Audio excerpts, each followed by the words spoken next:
मंडळी नमस्कार. आपल्या चॅनलच्या एका नव्या व्हिडिओमध्ये मी शुभम घावाले तुमचं पुन्हा एकदा मनापासून स्वागत करतो आहे. तर मंडळी, आजच्या व्हिडिओच्या माध्यमातून तुम्हाला मी आमच्या गावाचा शिमगा दाखवणार आज. तर शिमग्याची जी धमाल मजा मस्ती आहे ना, माळ होळी खेळण्याची मजा, त्याचप्रमाणे ग्रामदेवतेची पालखी, तर एकंदरीत जो माहोल आहे ना शिमग्याचा आमच्या गावचा, आमच्या वाटत गावचा, तर तो तुम्हाला या व्हिडिओच्या माध्यमातून मी तुम्हाला दाखवणार आहे. तर व्हिडिओ कुठेही स्किप करू नका, पूर्ण बघा. खूप दिवसानंतर हा व्हिडिओ बनवतो आहे. तर व्हिडिओला जसं तुम्ही पहिले सपोर्ट करायचाच तसाच सपोर्ट आता ह्याच्या पुढे पण राहू दे. So let's start video. आपली गँग रेडी आहे. तन्मय, साहिल, प्रसाद, स्वप्नील, विकल्प मालवाले मुंबईवरून, चाकरमानी. जसं काही चहा पाणीच आहे, जसं जसं लुक आहे. विकी इकडे बस. हो ना का एकदम. इकडे आमचा ओमकार ब्रो आहे. चला, तर आम्ही आता एकंदरीत सगळी तयार झालेली आहे आणि आमच्या पायवाटेने जे आमची रेग्युलर पायवाटा तिकडून आता आम्ही चालत जाणार आहोत. काय बोलतो? चला, ही अशी पायवाट आहे आपल्या ग्रामदेवतेच्या मंदिराकडे जाणारी. आमच्या वाडीतली ही सगळी तरुण मंडळी आहे, तरुण पोरं सगळी आहेत आणि निघालो होतो आम्ही शिमग्याला. तर दीपक, आम्ही काय म्हणतो, आपला जो वार्षिक शिमगोत्सव असतो तर त्याबद्दल तू एकंदरीत काय सांगशील? वार्षिक शिमगोत्सव म्हणजे तसं म्हटलं तर आमच्या लहानपणीच्या काळामध्ये जो आम्ही उत्साह बघितलेला आहे आमच्या गावकरी लोकांचा, किंवा त्यावेळेस त्यांचा उत्साह बघून आम्हाला पण तसा उत्साह निर्माण व्हायचा. नक्कीच. तसा उत्साह आता कसं थोडंसं स्वरूप बदललेलं आहे सगळ्या गोष्टींचं. बरोबर. तो उत्साह आपण कमी प्रमाणात अनुभवतो. म्हणजे शॉर्ट मध्ये शिमग्याची मजा आहे ना, ती आजची पिढी देखील घेते, असं काय नाही. घेते आहे, करते. म्हणजे आता एवढं पण सगळं बिझी, सगळ्यांचं बिझी शेड्यूल असून पण मुलं एवढी उत्साहाने त्या शिमगोत्सवात सामील होतात. बरोबर. ते परंपरा जपण्याचा त्यांचा प्रयत्न आहे आणि ते करतीलच, हे यातून दिसतंय. तर एखादं शिमग्याचं जे शेड्यूल असतं ना, तर काय असतं म्हणजे थोडक्यात एक महिनाभरचं शेड्यूल असतं ना आपलं, की रुपा लावण्यापासून तर ते पालखी घराघरी घेईपर्यंत. थोडक्यात असं असतं, माघ संपला, माघ अमावस्या झाली की फाल्गुन सुरुवात होते. फाल्गुनचं जो पहिली पंचमी येते, त्या प्रत्येक वाडीमध्ये, कोकणातील प्रत्येक वाडीमध्ये पहिली पाकपंचमीला पहिल्या होळीची स्थापना होते.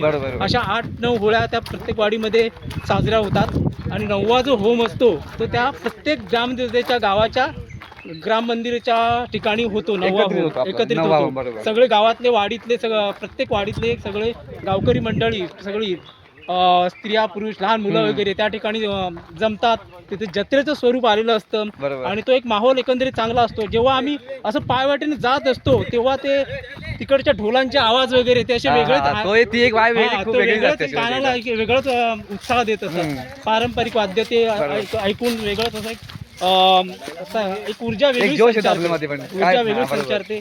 त्यानंतर तिथे जत्रेचं स्वरूप असतं. तिथलं मग माड खेळवण्याचं जे आहे, माड खेळवतो आपण, त्यावेळी जी एनर्जी येते गावकऱ्यांमध्ये, बरोबर, ती एक वेगळी असते. आता कसं आपली ही तरुण मुलं पण त्याच्यामध्ये चांगले उत्साहाने भाग घेत आहेत, हे दिसतंय. ते आता आपण खाली जातोय त्यामुळे आपल्याला तो उत्साह नक्कीच पाहायला मिळेल. आपण दाखवूया. आपण चालेल.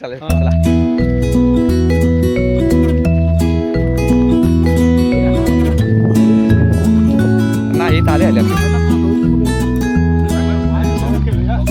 आज बॉक्स संध्याकाळी.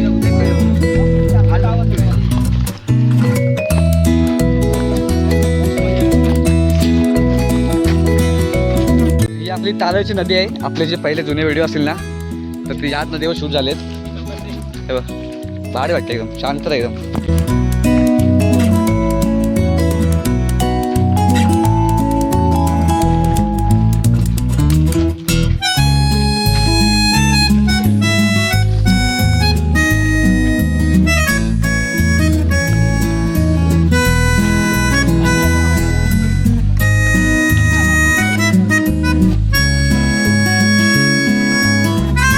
तर आता आम्ही नवलाच्या देवळामध्ये आलोय आणि जो मेन शिमगा उत्सव आहे ना, तो खाली कालकाच्या देवळामध्ये असतो. तर तिकडे आपण दर्शन घेऊया पहिलं.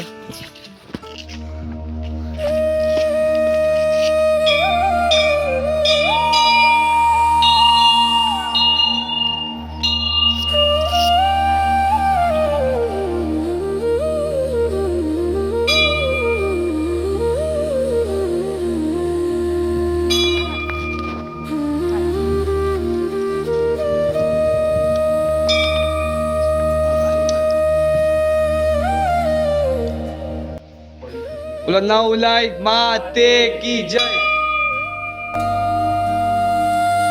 तर हे नवलाई देवीचं मंदिर आहे गावाचं. हां, जो रुपा लावल्याचा जो सोहळा असतो ना, तर तो ह्या ठिकाणी पार पाडला जातो एकंदरीत या सभामंडपामध्ये. आणि इकडे आपली ही पालखी आहे. हा पालखीचा जुना डोलार आहे. यावर्षी आपण नवीन डोलार घडवला आहे.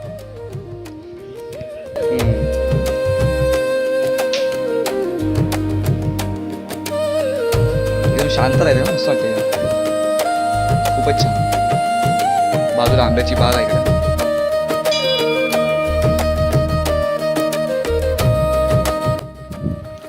तर आपण आता लोकेशनला पोहोचलो आहे, जिथे आपला शिमगा उत्सव असतो. हा बघा, अजून तशी काही सुरुवात झालीच नाही मार खेळवायला. तयारी झालेली दिसते. ए पेपेट निपेट काय मस्त जाईल. एखादी पेपेट निघाव्या.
लिंबू सरबत फालू पाहिजे? चालेल फालूचं करूया.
पेपर घेतली नाही का रे?